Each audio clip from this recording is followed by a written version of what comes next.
দেখে কোনো ক্ষত্রিয়ের বাচ্চা বলে মনে হচ্ছে। তুমি ঘর থেকে রাগ করে এসেছো নাকি?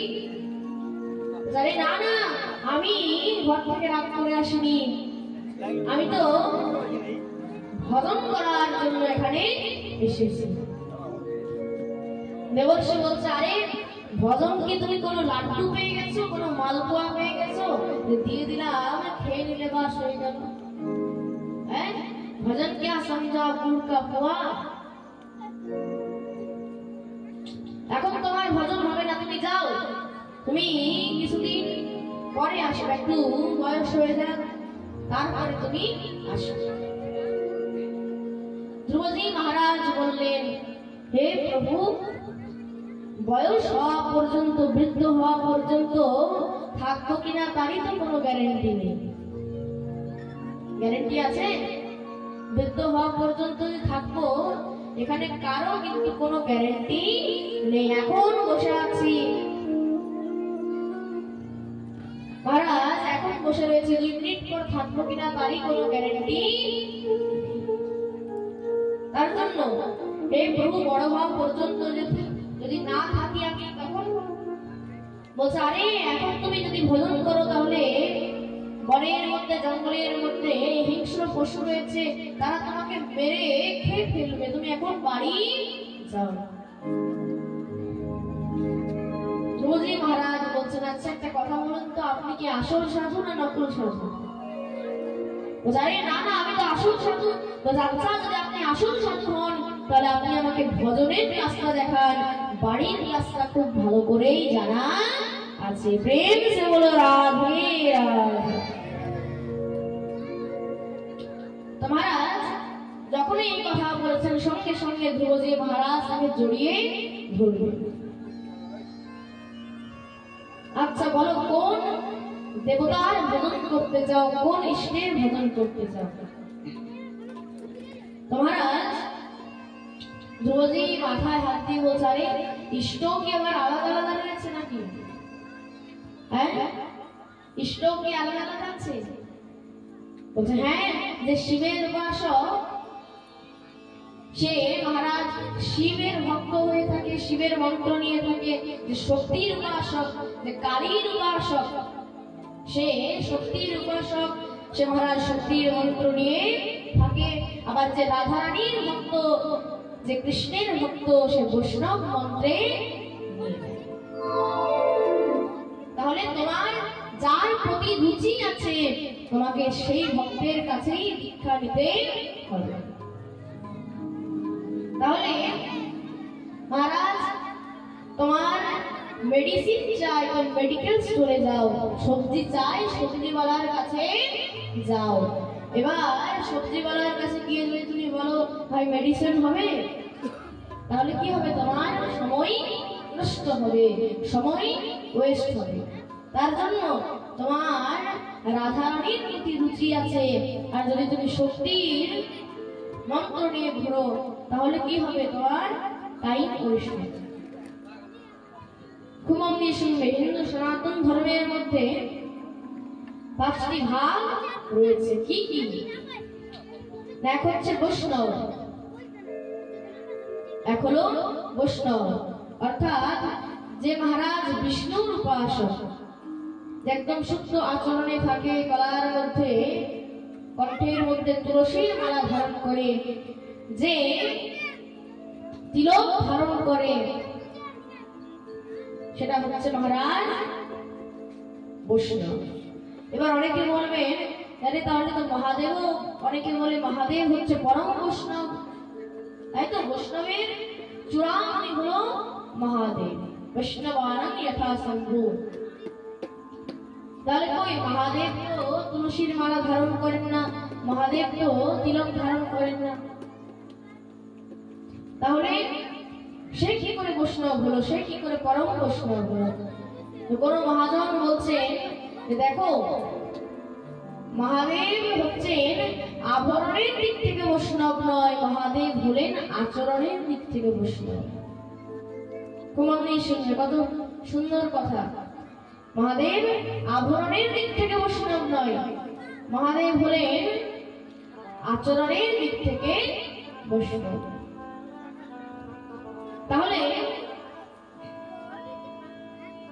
এই যে তুলসীর মালা, এই তিলক, এগুলো হচ্ছে বৈষ্ণবের আভরণ, এগুলো হচ্ছে বৈষ্ণবের অলঙ্কার। দ্বিতীয় হচ্ছে মহারাজ শৈব, মানে যারা শিবের উপাসক। তৃতীয় হলো শাক্ত, মানে যারা শক্তির উপাসক। যারা শক্তির উপাসক, খুব মন দিয়ে শুনবেন, যে মহারাজ কালীর উপাসক, দুর্গার উপাসক, মানে কি? তারা হচ্ছে শাক্ত। চতুর্থ হচ্ছে সৌর।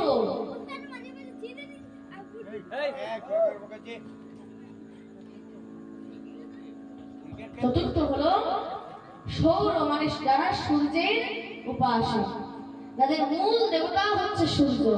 আর পঞ্চম হচ্ছে গাণপত্য, মানে যার মূল দেবতা হলো গণেশ। তাদের মূল দেবতা হচ্ছে গণেশ মহারাজ, তাদেরকে বলা হয় গাণপত্য। আসুন আমরা একটু গণপতি ভগবানের, গণেশের একটু চরণ বন্দন করব। গায়ে গণপতি জগবন্দন, গায়ে গণপতি জগবন্দন, गाइए गणपति जगवंदन, गाये गणपति जगवंदन, गाइए गणपति जगवंदन।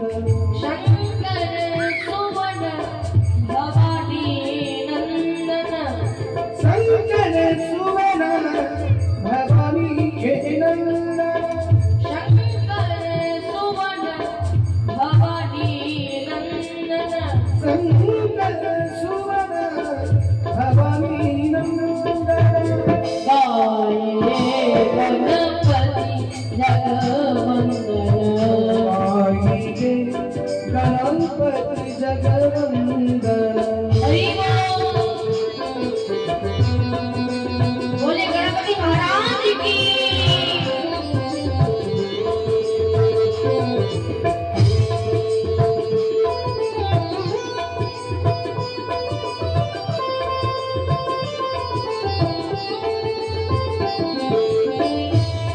मोदक प्रिय मुदक मंगल दाता, मोदक प्रिय मंगल दाता, मोदक प्रिय मुदक मंगल दाता, मोदक प्रिय मुदक मंगल दाता। विद्यावारिधि बुद्धि विधाता, विद्यावारिधि बुद्धि विधाता, शंकर सुवन भवानी नंदन, शंकर सुवन भवानी नंदन, शंकर सुवन भवानी नंदन। गाये गणपति बोलिए शंकर भगवान की। गणपति जगवंदन। बोल वृंदावन बिहारी लाल की।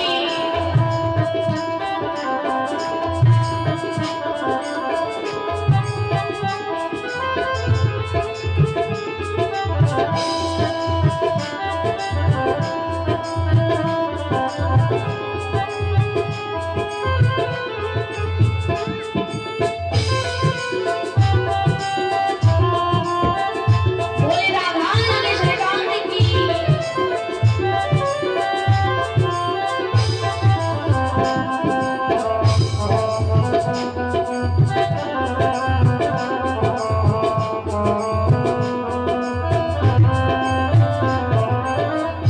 मांगत तुलसी दास कर जोड़े, मांगत तुलसी दास कर जोड़े।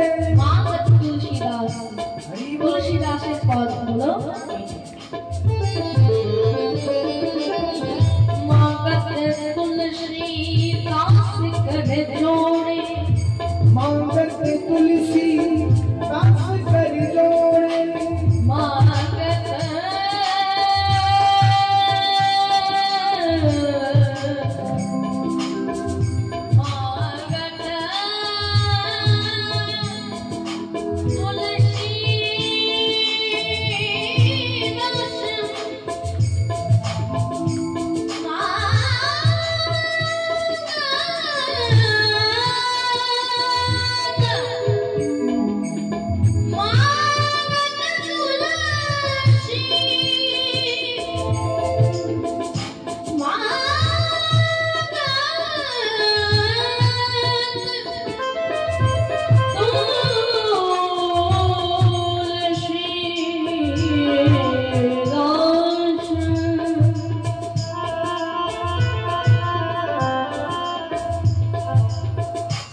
ধারে রে রে সা সা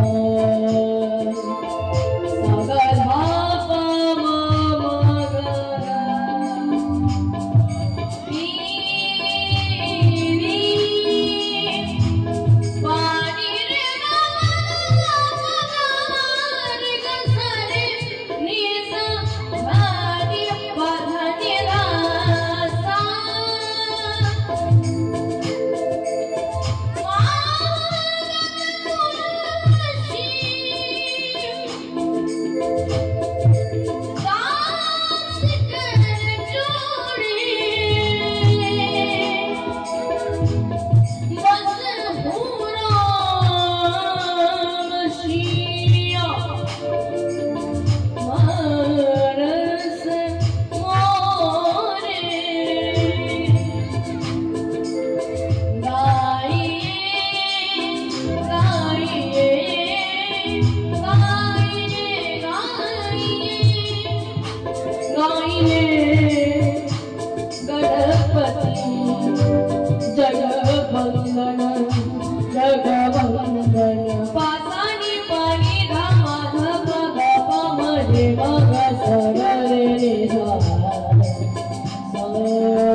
ধ্রুবজি মহারাজকে জিজ্ঞাসা করলেন, তুমি কোন ইষ্টের ভজন করতে চাও, কার ভজন করতে চাও তুমি? তখন তিনি বলছেন, আচ্ছা এমন কি কেউ নেই যার ভজন করলে মহারাজ আর কারো ভজন করার দরকার নেই? সবার থেকে উপরে কি কেউ নেই? বলছে হ্যাঁ আছে। কে? মহারাজ ভগবান শ্রী কৃষ্ণচন্দ্র। তাহলে আমি তার উপাসনা করতে চাই, তার তপস্যা করতে চাই। বলছে ঠিক আছে দাও করো। বলছে প্রভু তাকে উপাসনা করার জন্য কোনো তো মন্ত্র হবে, তা আপনি কৃপা করে কোনো মন্ত্র প্রদান করুন। কেন? তাকে মন্ত্র না দিলে আমি তপস্যা কি করে করবো? বলছে ঠিক আছে, কিন্তু একটা প্রবলেম আছে। কি? যদি আমি তোমাকে মন্ত্র দিয়ে দিই তাহলে তুমি হয়ে যাবে আমার চেলা আর আমি হয়ে যাব তোমার গুরু। মন্দির শুনলেন? তাহলে আমি হয়ে যাব তোমার গুরু আর তুমি হয়ে যাবে আমার শিষ্য, চেলা হয়ে যাবে। বলছে হে প্রভু, আমি তো আপনার শিষ্য হওয়ার জন্যই বসে আছি, তাড়াতাড়ি করে আমাকে দীক্ষা প্রদান করুন। এবার মহারাজ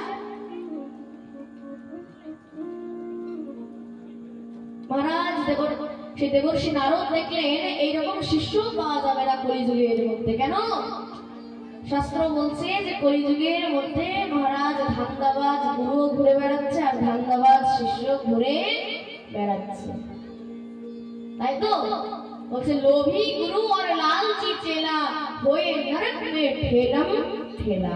প্রেম সে বলো রাধে রাধে।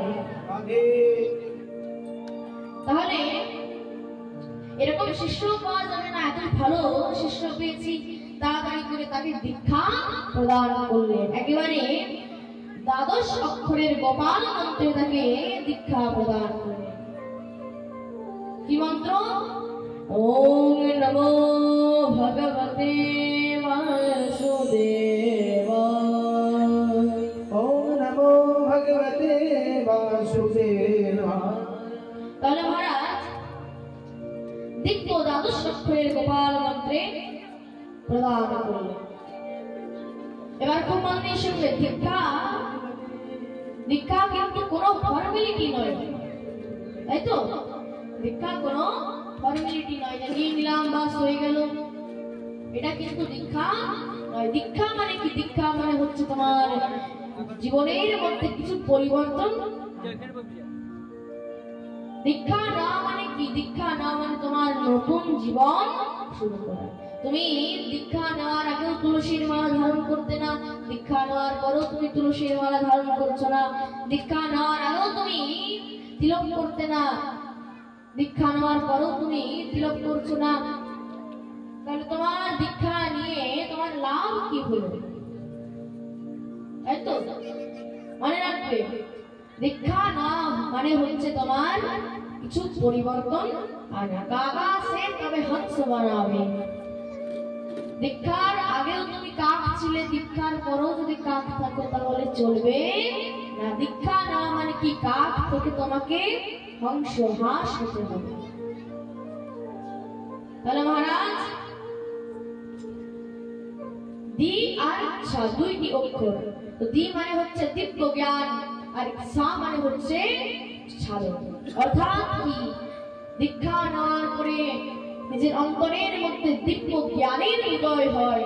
আর সা মানে হচ্ছে যত পাপ থাকে সমস্ত পাপ ছাড়ন হয়েছে। এটা হচ্ছে দীক্ষার ফল। তাহলে ধ্রুবজি মহারাজকে খুব সুন্দর করে দেবর্ষি নারদ দীক্ষা প্রদান করলেন।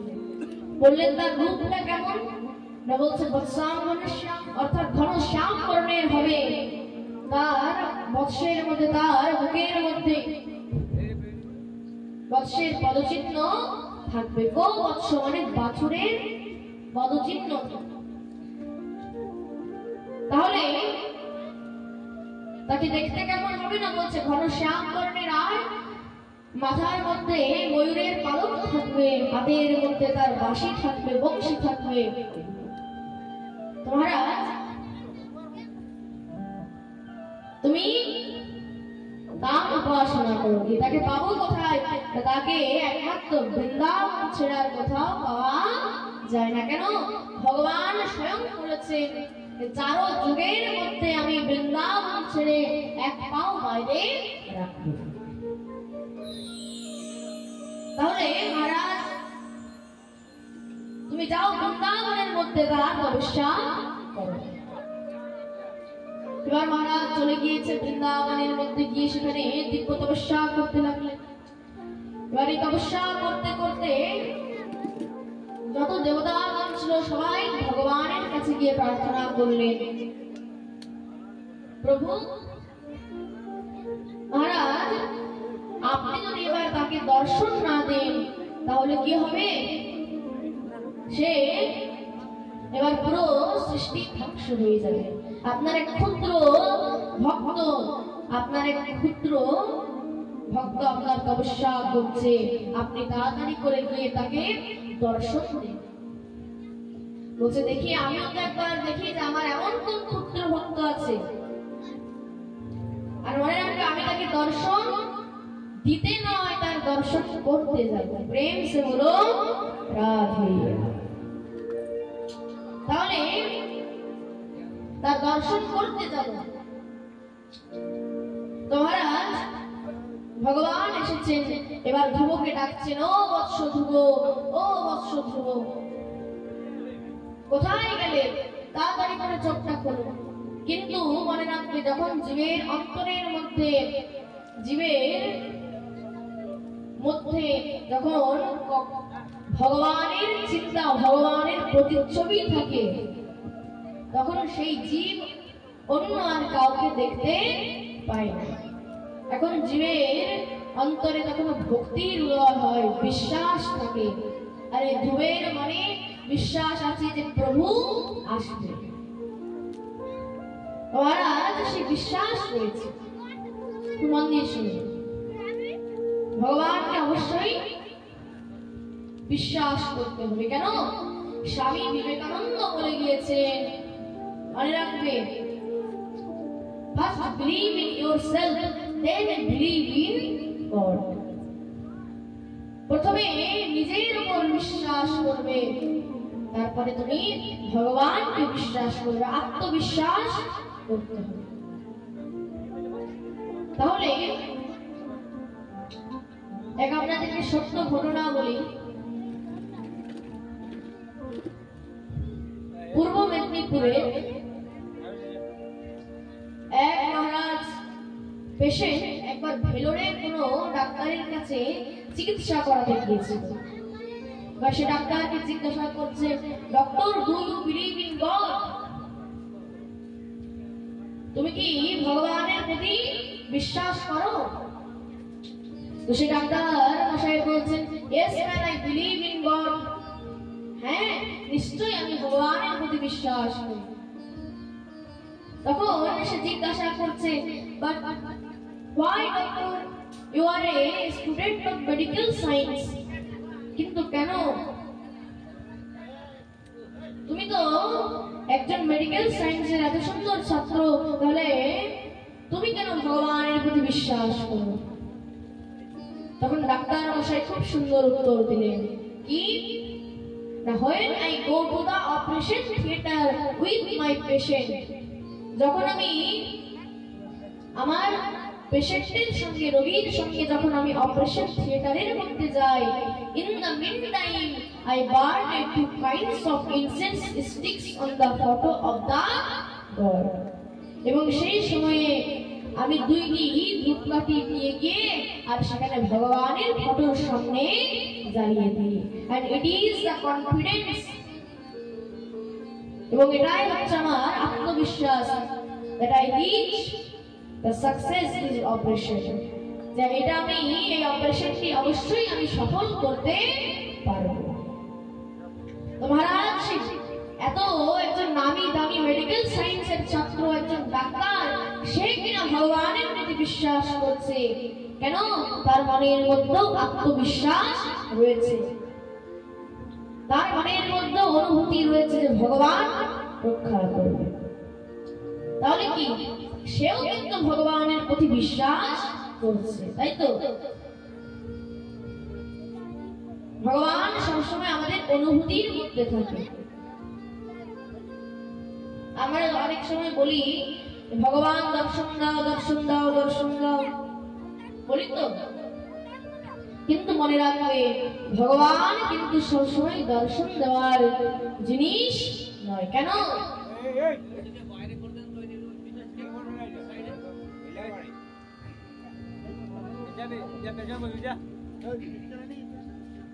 মহারাজ, ভগবান কিন্তু সবসময় দর্শন দেওয়ার জিনিস নয়। কেন? মনে রাখবে, এই যে তোমাকে যদি ধরো, তোমাকে 15 টাকার একটা ছোট্ট ইলেকট্রিকের তার দেওয়া হলো, খুব মন দিয়ে শুনবে, তোমাকে একটা 15 টাকার ইলেকট্রিকের তার দেওয়া হলো। এবার যদি তোমাকে বলা হয় যে সেই তারের মধ্যে মহারাজ 33,000 ভোল্ট পার করো, তাহলে তারটা টিকবে?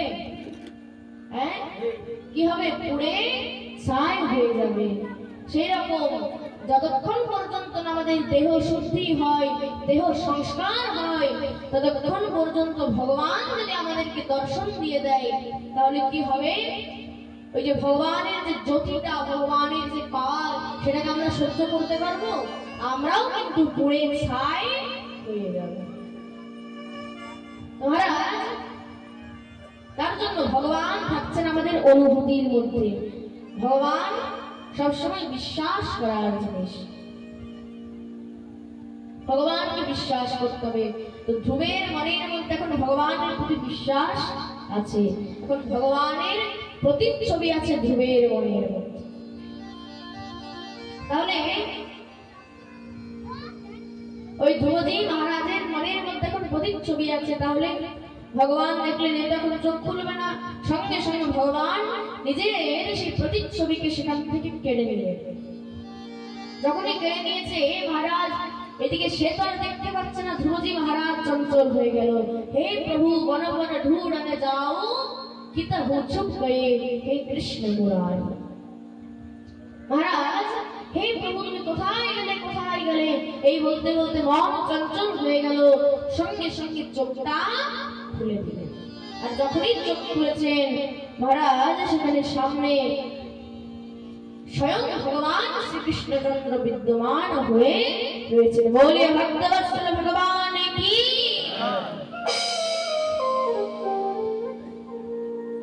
তাহলে ভগবানের সামনে সঙ্গে সঙ্গে প্রণিপাত করলেন চরণের মধ্যে। ভগবান জিজ্ঞাসা করলো, হে বৎস ধ্রুব, তোমার কি ইচ্ছা, আমাকে বলো, তোমার কি ইচ্ছা? ধ্রুবজি মহারাজ বললেন, হে প্রভু, আমার আর কি ইচ্ছা থাকবে, এই জগতের মধ্যে যে ভগবানের দর্শন পেয়ে যায়, ভগবানের কৃপা পায়, ভগবানের দর্শন পেয়েও যদি তার মনের মধ্যে এখনো কোনো ইচ্ছা থাকে, লালসা থাকে, তার থেকে অধম আর কেউ নেই। তাহলে হে প্রভু, আমার কি ইচ্ছা, তোমার যেটা ইচ্ছা আমাকে দিয়ে দাও। ঠিক আছে, ভগবান বললেন